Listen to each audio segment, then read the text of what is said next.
All right. Hi, everybody, and welcome to today's Knowledge at Noon. Today, we are joined by faculty member for not only our professional development and certificates, but for the Master of Professional Studies, project management on both fronts. So project management certificate and the Masters of Project Management here at the School of Continuing Studies. This event here is called Knowledge at Noon.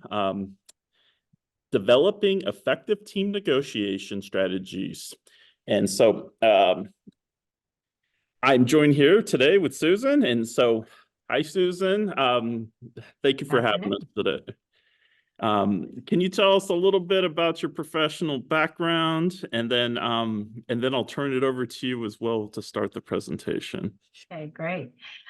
Thank you, Jonathan. It is my great pleasure to talk with you today about negotiation and communication. I understand, Jonathan, that we have a record turnout, 275 who have registered for our discussion today, which I'm thrilled about. I wanted to just share a couple of elements about practically applying what we've learned, a little bit about my background. Started my career as a lobbyist, both at the federal and state level for over 20 years, testifying in different state legislatures and building coalitions for my clients to advance legislative and regulatory initiatives. In addition, my second career, I've had three now, second career was leading nonprofit organizations, 6 of them, the most recent being the Alzheimer's Association's National Capital Area chapter as CEO. There I was the chief fundraiser, as well as their chief spokesperson on radio and television, as well as working with a very diverse client base, 5 million people over 5,000 square mile radius. Recently, coming to Georgetown 7 years ago to take and pull together what I've learned from my practical experience, primarily leading without formal authority. And for those of you who are wondering what that means, it means that I couldn't just say to people, do this because I said so and I'm your boss. What it meant is that we had to persuade and negotiate and lead to help people believe that not only what we were saying was in our benefit, but also in theirs. So with that as background, I wanted to welcome all of you to our conversation today. And as Jonathan said, please, as we go through the conversation key points, please, if some question comes to mind, because of our large group here, Jonathan's going to be monitoring our chat, and we will answer your questions following the overview that I'll be providing for you today. So with that as background, I'd like to share my screen now. Our purpose today, always important to know what is your purpose when you're negotiating as well as communicating. And so I'd like to level set today about our purpose, which is to unlock roadblocks to team negotiations. My assumption here is that everyone here is currently either on a team or has been on a team. So your experience, I'd like you to be thinking and reflecting about your experience working with teams. So unlocking those roadblocks to team negotiation is our focus. Why is that important? Sort of the so what question. For better results, for team project goals and outcomes, delivering your project on time, on budget, and on spec.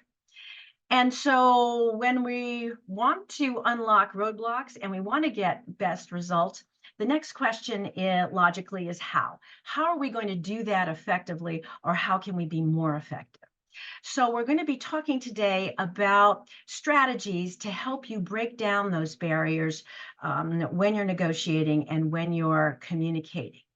And I want to first assure you that you have a lot of experience communicating and negotiating.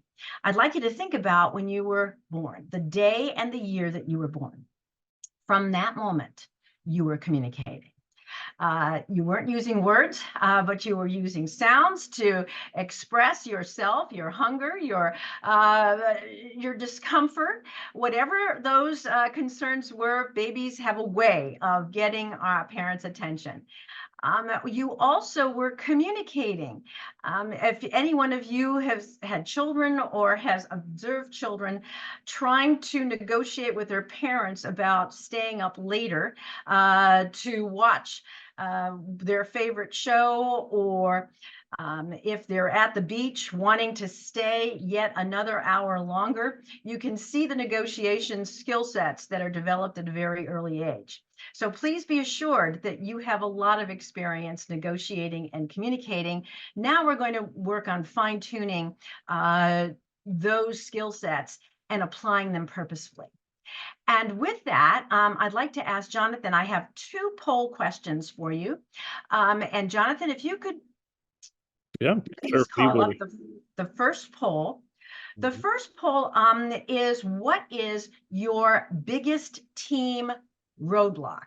I'd like you to look at this poll options. There are 7 choices. I'd like you to pick the one that is the biggest roadblock for you. And you're doing that right now. Thank you. And everybody, so if you get your poll in here, I mean, if you don't want to have the fun with the rest of us, that's fine too. But let's see, we have 81 people already, so I think we can consider this one polled. All righty. Okay, so for our polls here, then, do you want to take a look at them? Yes, please. Okay, so for our percentages here, 23%, no, 30%, our biggest one is resisting change. The second biggest one at 23% is conflicting goals. Then just roughly personality conflicts, negative attitude, misunderstanding of the project's purpose, and then lack of trust at the bottom. So the top 2, resisting change and conflicting goals here. Okay, great. Thank you. One more poll that we're going to show next. And the question is, what is your biggest communication challenge? Your biggest communication challenge. And there are 7 options for you. Please pick your top one, your biggest communication challenge.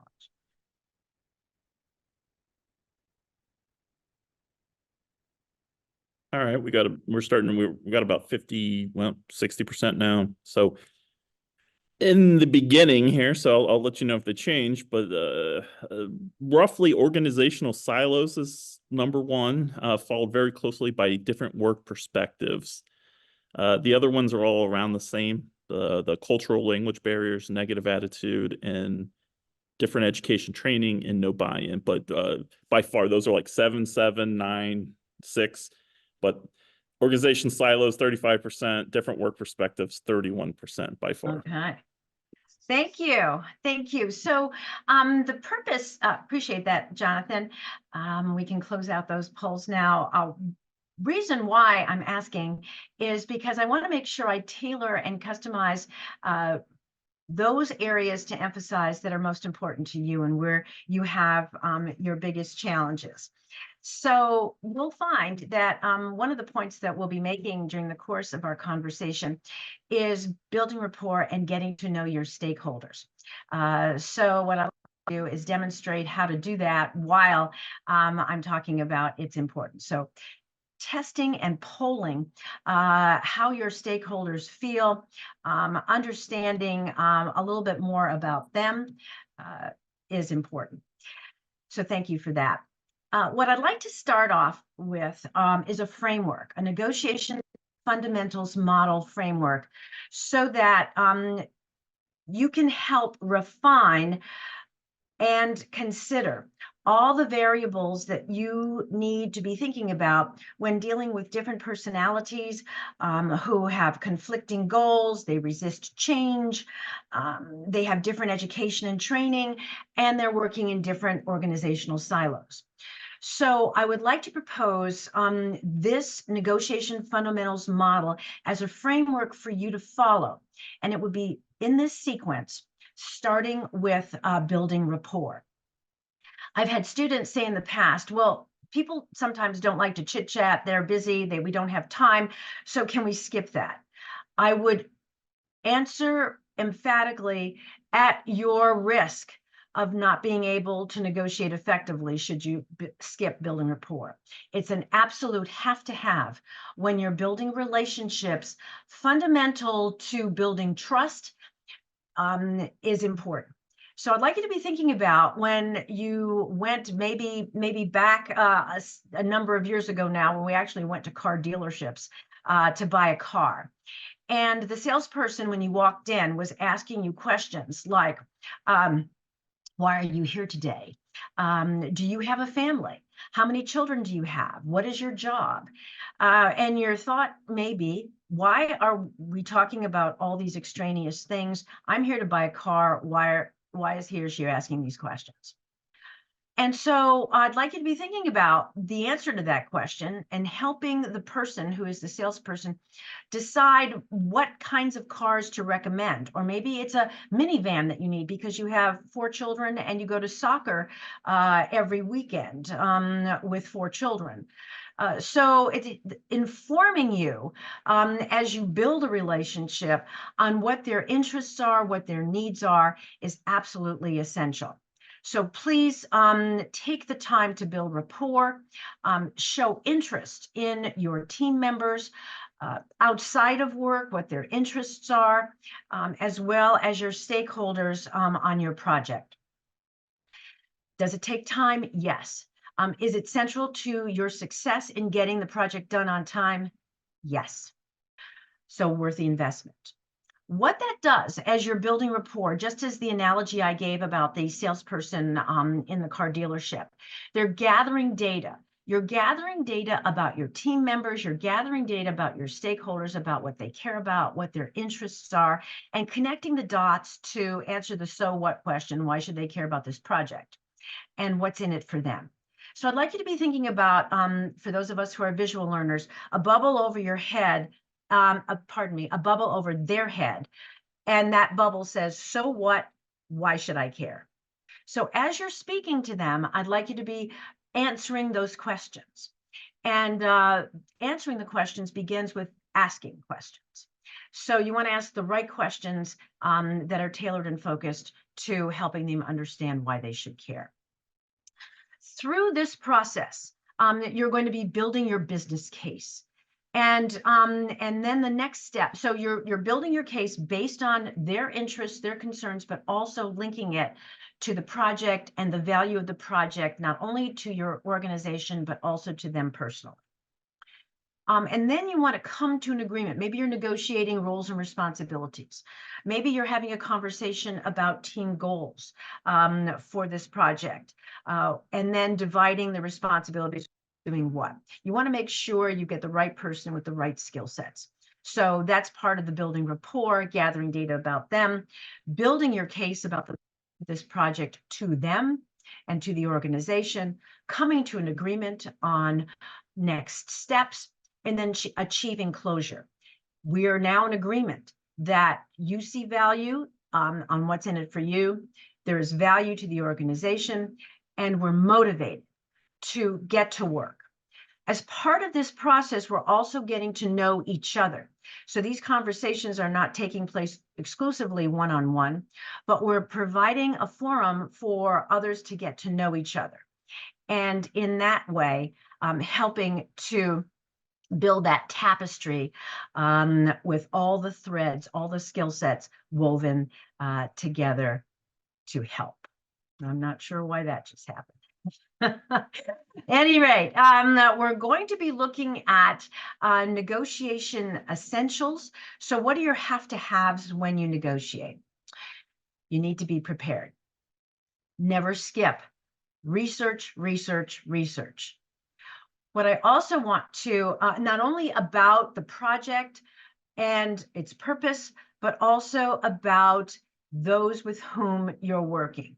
Internally on your team and externally, the stakeholders that are funding your project, that are supporting your project. You want to make sure that you have a shared, let me emphasize, shared understanding of our mutual goals, and so that we're all moving forward in the same direction.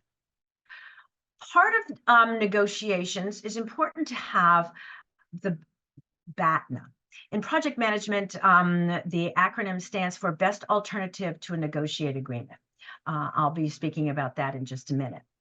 What I'd like to do is also talk about the importance of our being present, fully present in conversations.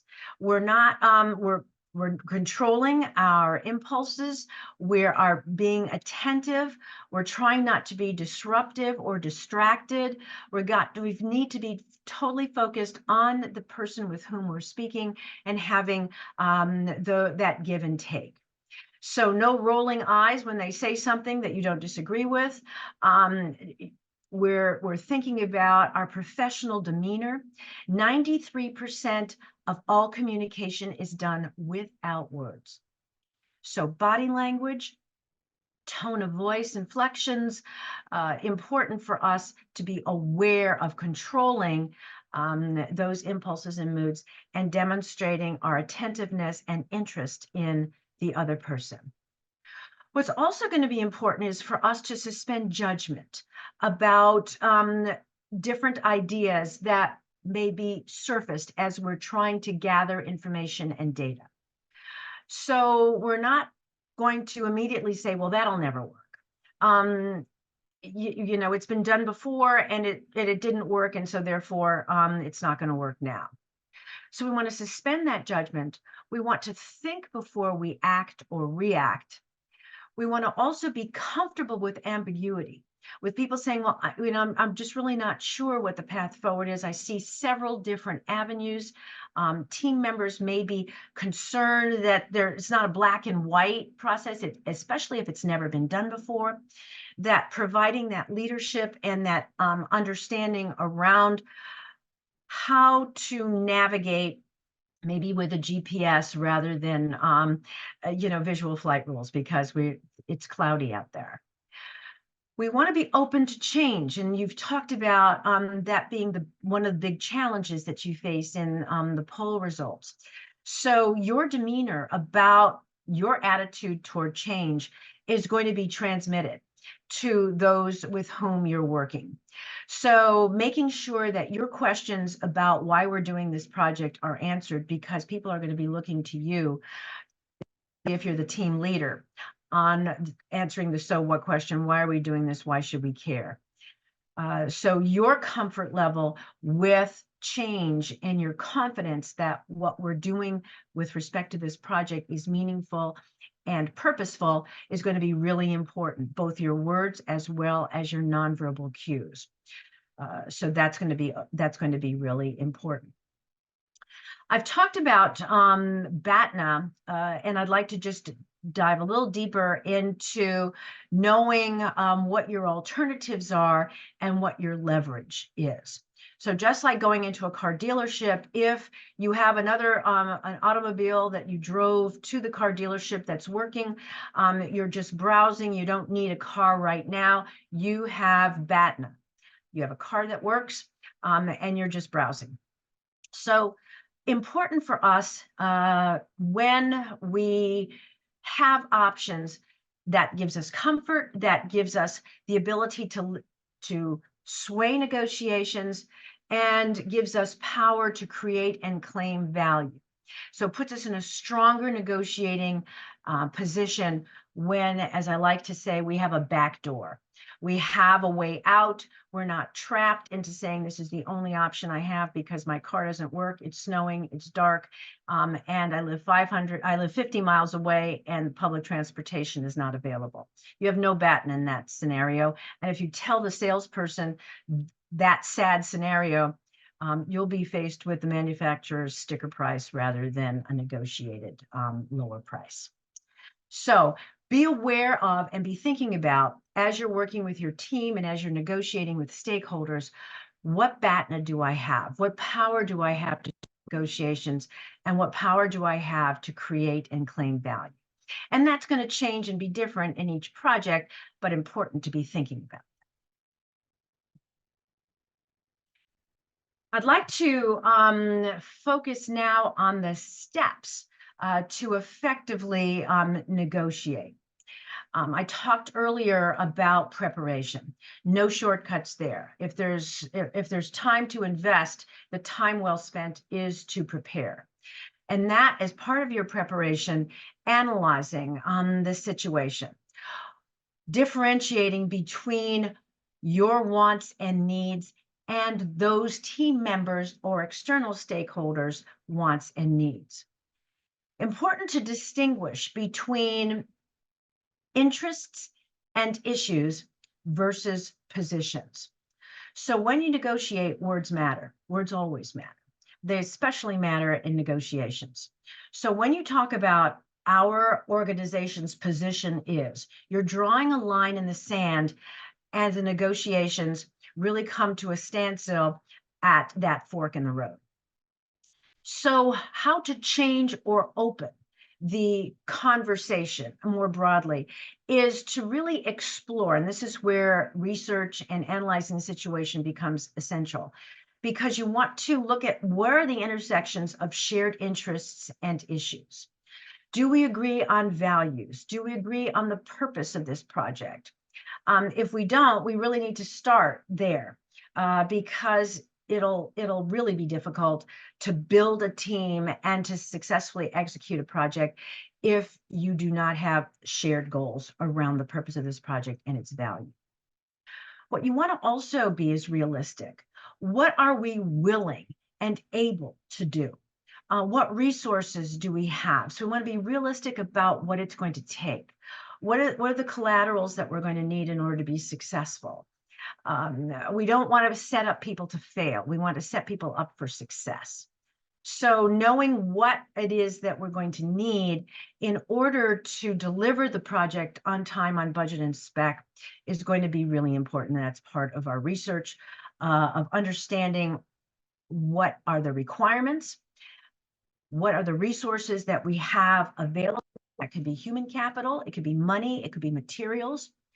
And then we need to be thinking about concessions and acting as if we are yielding something of value, showing respect for the other person or the people with whom we're negotiating, whether it's resources, time, showing that we're trying to, in good faith, make an effort to execute within the parameters that have been defined, but we have to know what our have-to-haves are so that we can succeed on this project. But we also should be prepared to make concessions in good faith. Both parties should feel as if they win, that you're giving to get, and it's a give and take. What's important, as I've mentioned earlier, really important to listen attentively and communicate clearly and articulately. What's important also is to not use jargon. So if it's a technical project and your audience is senior leaders who are not technically trained in whether it's the application or the process you're working on, really important to speak in plain English so that there's a shared understanding of our purpose and what we're going to be able to do going forward. The goal here, the so what question about how to be effective, is to develop those strong interpersonal skills. We want to build trust, because if we have, as you've pointed out, one of your major pain points is conflicting goals. We want to really build a trust to acknowledge what others' goals are and how we can put together a give and take on share and develop intersection of shared goals.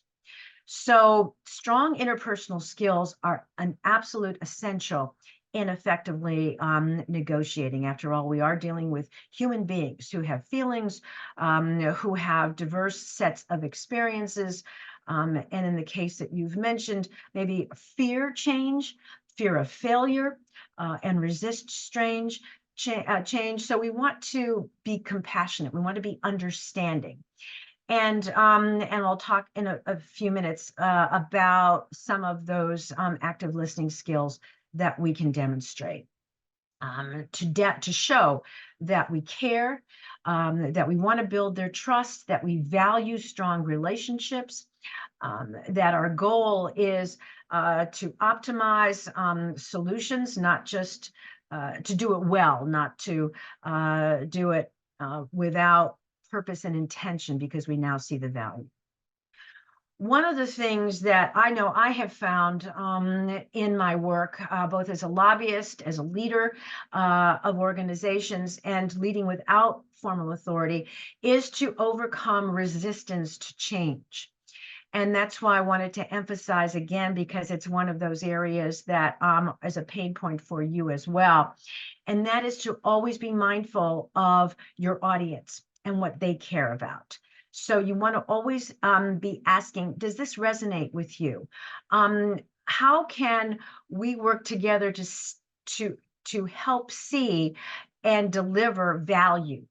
Value to you as an individual for your career growth. If that is what their motive is, they want to advance in their career, ask them, what motivates them? What is their passion? What do they care about? So you're asking them questions to help them see the value of their contribution, and maybe how this process, this new process, can help save time. Maybe they're feeling overwhelmed. That, this is just one more application I'm going to have to learn, and it's going to set me back.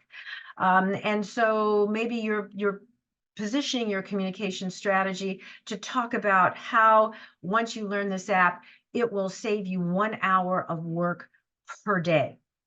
It's got to be true, but if you can quantify the value for them, that can go a long way in overcoming resistance. But again, you have to get to know them and understand what their concerns are before you are able to then connect the dots with solutions for them.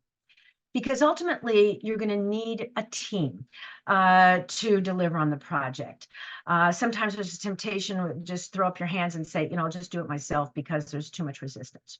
Well, you get to a point in your career where you can't do it all yourself, even if you wanted to. As good as you are, as smart as you are, there are still only 24 hours in a day, and you're not going to be able to do it all yourself. So it really becomes in your interest to learn about them, what they care about, and to get their buy-in in order to deliver on the project. I want to introduce to you, in addition to learning about your audience, one of the elements, another framework that I'd like to offer you today there are 3 negotiation styles. And I'd like you to be thinking about, as you're listening to the people responding to you and you're communicating with them, I'd like you to be thinking about 3 different styles. Are the words they're using representative of an idealist? Talking about, what are our corporate values? How is this going to make the world a better place? Appealing to those high standards and values. These people are also, the idealists, are conflict avoiders.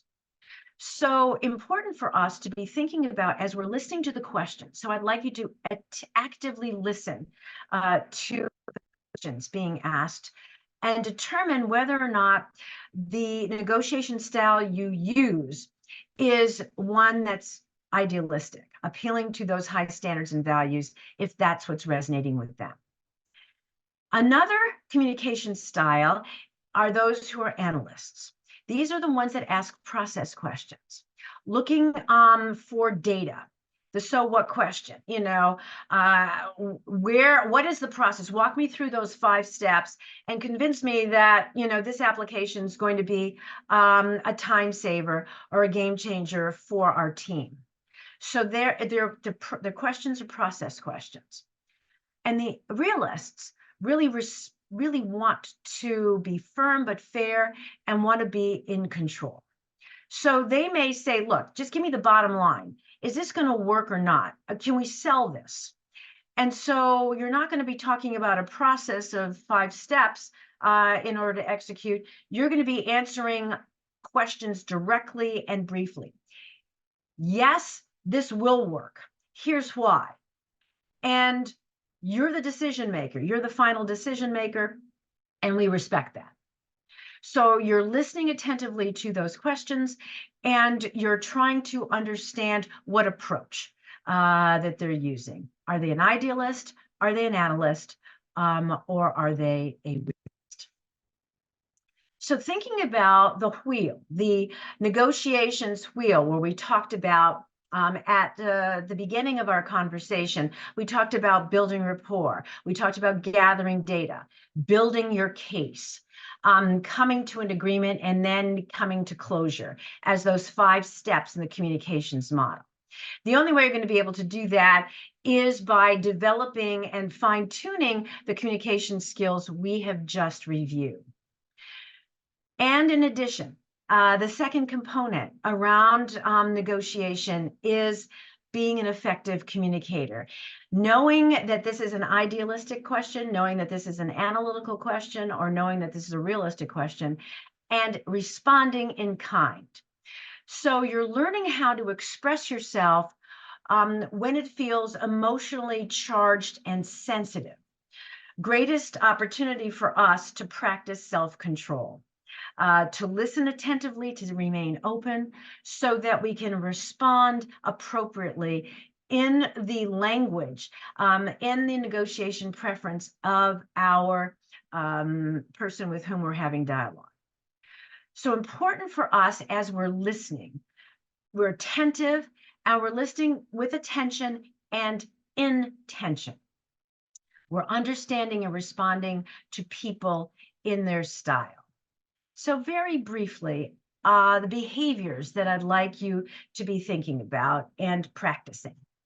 Active listening skills, demonstrating patience, empathy, watching your tone, making sure it's non-judgmental, restating key messages to assure shared understanding.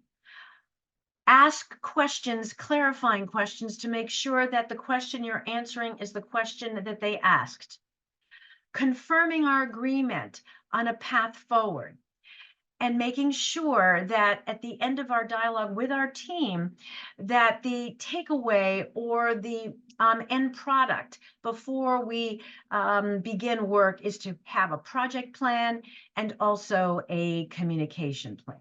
This will help, this process will help with team building, because you are in dialogue with your team members as you work on this project plan and as you work on communications plan. So you want to, as you're listening to them, you want to make eye contact. You want to nod to show that you're listening. These are US-centric cues. There are others in different cultures, but given our time limitations today, we'll focus on the US-centric nonverbal skills. Smile when appropriate. You want to not have your arms crossed, looking like you are not interested in what they have to say at all. So you have that open body stance, you're mirroring their expressions, you're comfortable with silence, and you're allowing time and space for others to explore their thoughts and ideas. Again, showing respect. So these are some active listening nonverbal tools. And just again, 93% of all communication is done without words. Couple of other elements to heighten your awareness. One is political awareness, and the second is cultural awareness. In political awareness, I've had one student say to me, you know, I'm a project manager. I have no interest in politics. This is irrelevant. And I want to correct them on that. I want to say that all projects can be political, and you are conducting them in a political environment. And one wise lobbyist said to me, no permanent friends, no permanent enemies, Susan, just permanent interests. So we're looking for that intersection of interests as we're negotiating. We want to appreciate their political pressures that impact our stakeholders. We want to have good peripheral vision, just as you do if you play a team sport. It's not just you on the field scoring the goal. You've got other assets on the field, just as you have other assets on your team. Context matters, and the political environment is often dynamic. Players change on your team just as they do in sports. We want to be sure that we have and understand what assets they bring to the table and that we use them wisely and well so they can be set up for success. The cultural norms within an organization, is this an I culture or a we culture? Do we have certain protocols working with stakeholders that we need to be aware of so we don't offend? Are there some traditions within our organization or within our team that we need to honor and respect? Is our organizational structure hierarchical or flat or a hybrid? And that's going to help us navigate when we negotiate. Is the language that we use in talking with our teams formal or informal? Are our relationships social or strictly business or a combination? Is our environment competitive? Who's going to win? Do we talk about winning a lot? Or is it a nurturing, more of a nurturing environment where we're looking at the good of the whole and how everyone can be successful? So be thinking about your environment and how to navigate your environment, just as you do when you're on a 6-lane highway. You're not just focusing on your lane. You have to have good peripheral vision because you don't know what the drivers are going to do in the other 5 lanes, but you need to be anticipate and be aware and be thinking about what ifs and contingency plans. We want to focus, as I mentioned earlier, on issues and interests, not positions. What are we trying to solve? What do you want? What are your needs, desires, concerns, or fears? So focusing on interests and issues in that dialogue. Another thing I would like you to be thinking about is your audience and what is their work perspective. So are they leaders who are focusing on the big picture and just want to know the top line? Or diagonally, are these the people processing and having to execute on the big picture in order to make it happen? So they ask how or detailed questions. So we're listening carefully and understanding what their work perspective is. Is it a team-focused question? Are we concerned about how our team feels about this? And really focusing on the we, not the me. So a me question, as an example, would be, why should I care about this? A we focus is, how does our team feel about this? Our senior leaders, what question is, what's the bottom line? Is this doable in this time frame? So they're not asking how, they're just asking the big picture what question. And so knowing a person's work perspective and listening to the types of questions they ask is important.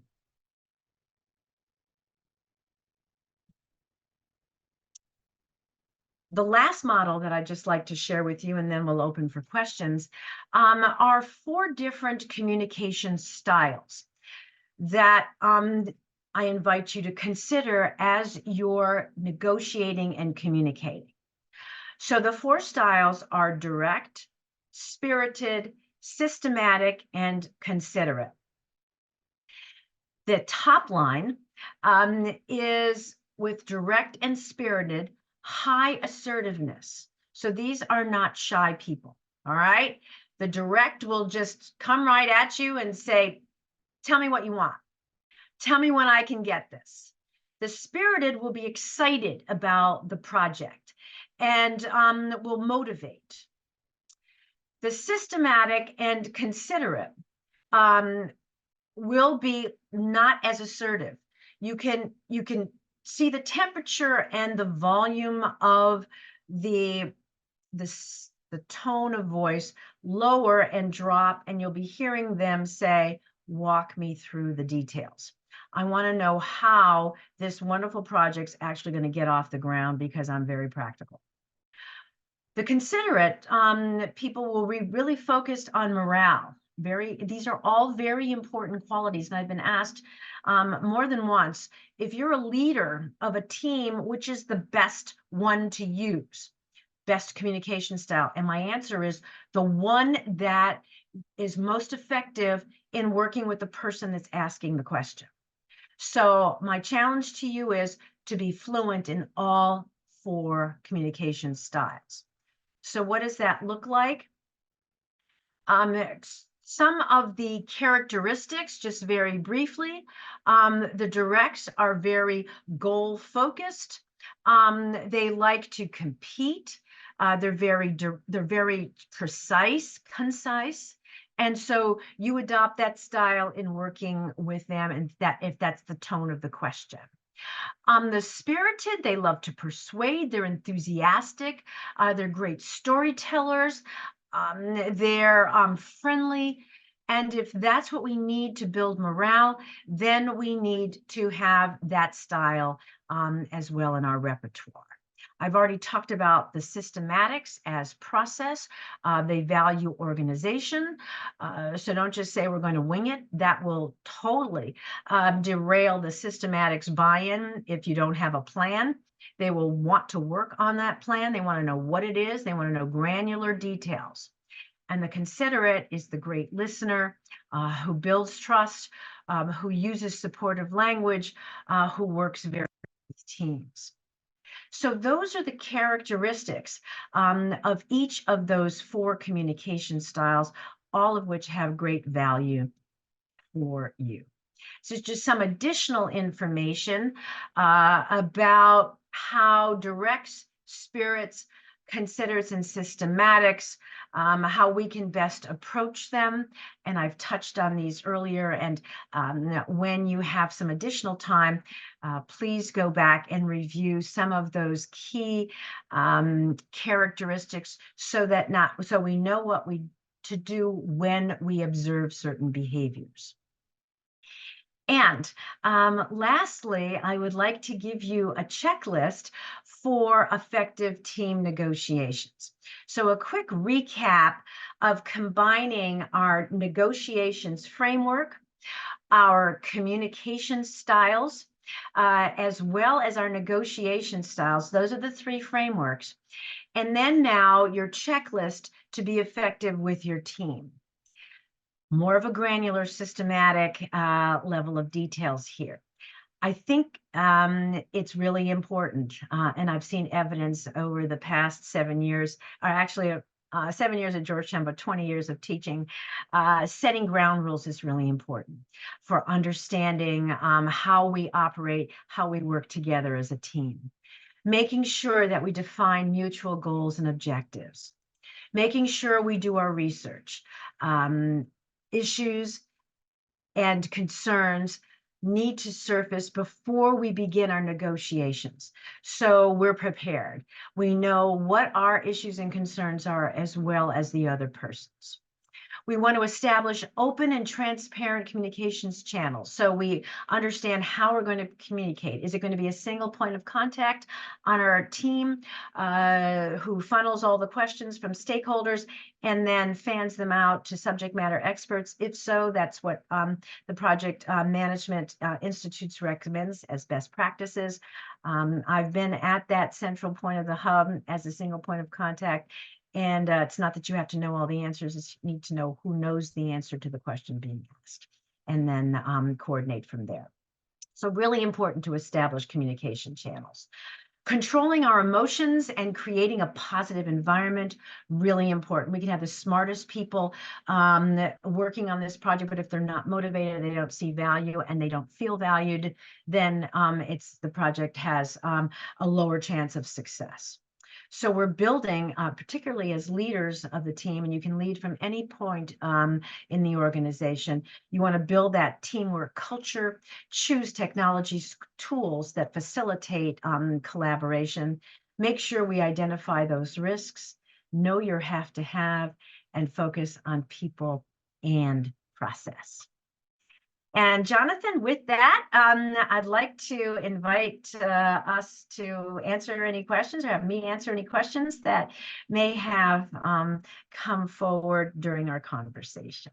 Great. Thank you all for your time and attention today. Yes, thank you. And thank you. Thank you for your presentation here.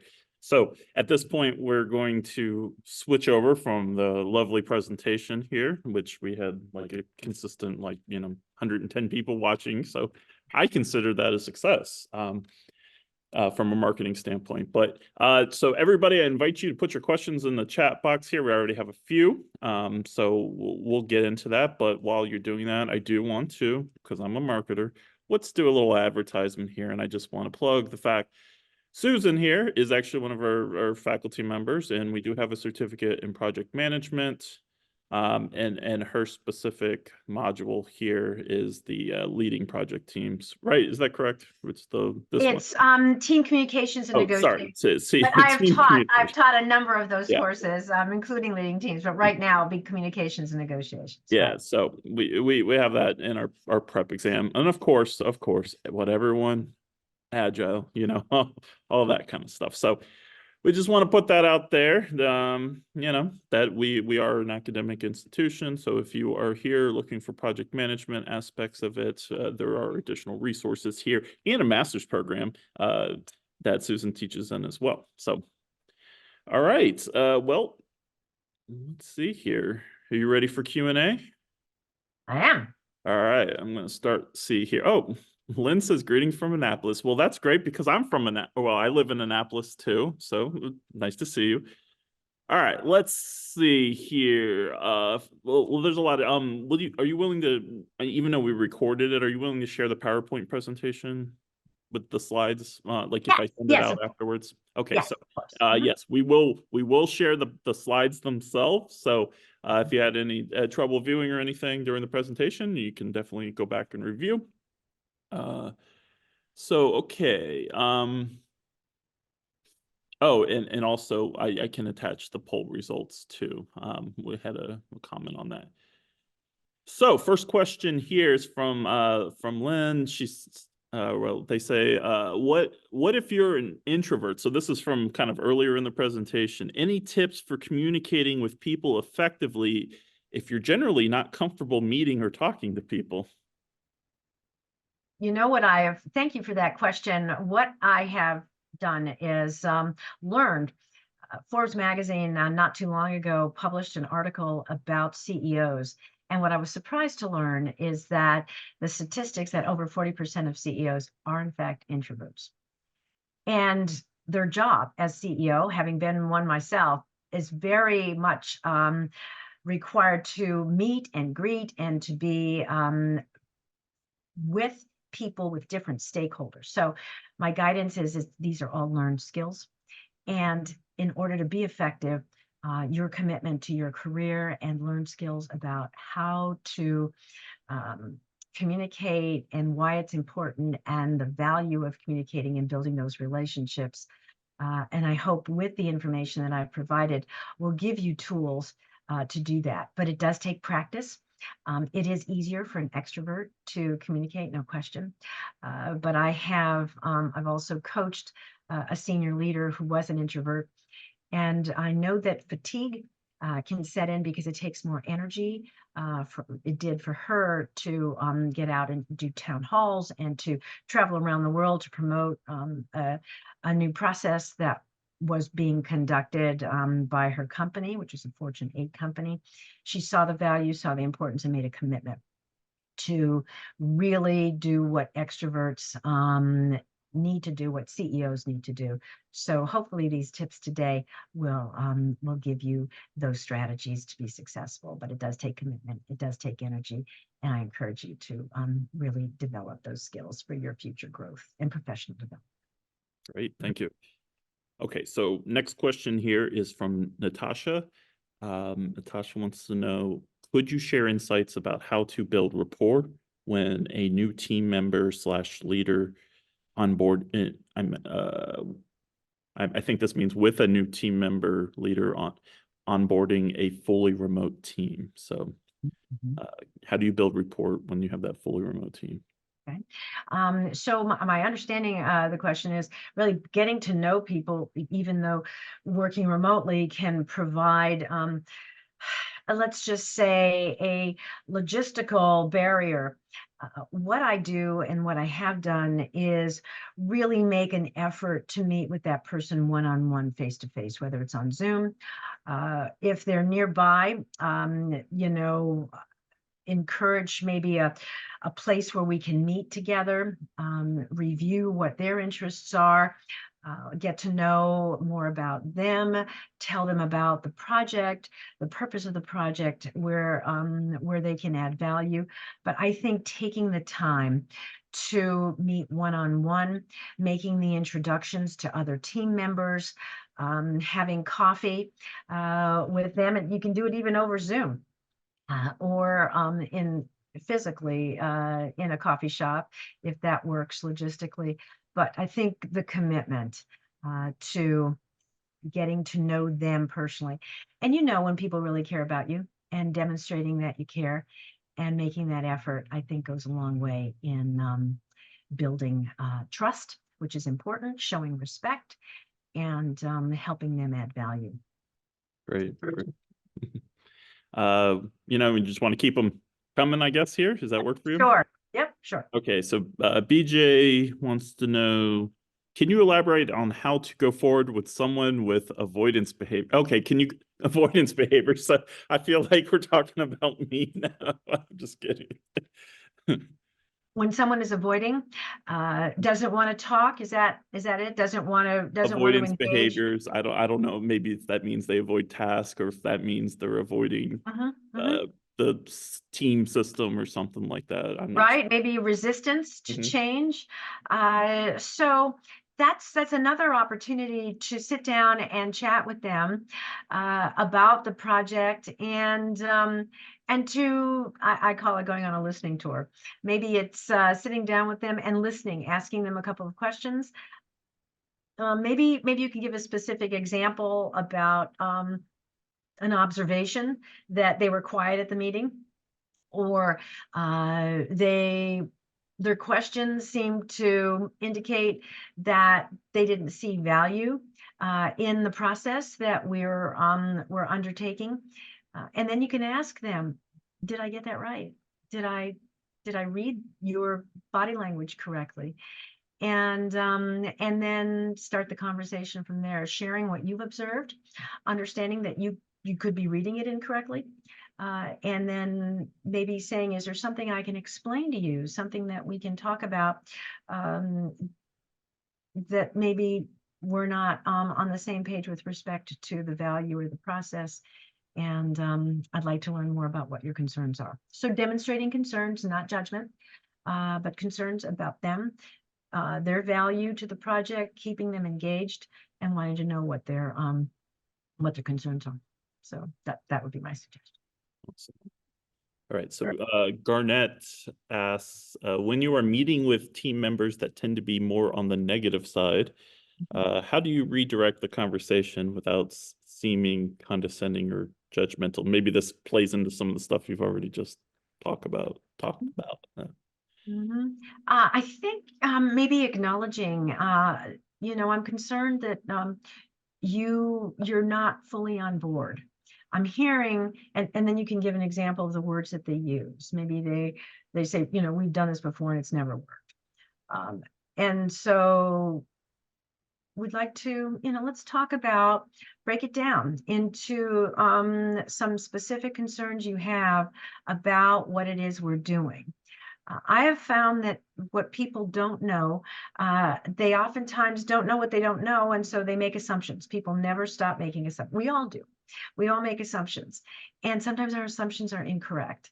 So, so that's why having a project plan becomes important, because we, in the business plan, we map out what our assumptions are, who's doing what. So you really want to get at if there's a negative attitude, want to also consider whether or not it's personalities or process. It could be both, but it could be personality. So you want to make sure that when you're responding to the question, you understand what category, what bucket it's in, so you can respond accordingly. So I start by asking questions first. I hope that's helpful. Yeah. We have a lot of questions, so I'm just going to pick a couple here. Sorry, everyone. Just for time's sake, we are, kind of getting to our limit here. Okay, so this one has three thumbs ups on it, so I feel like I'll take this one here. Where we go? Where'd it go? It's like it just disappeared here. Okay, so we'll go with this one then.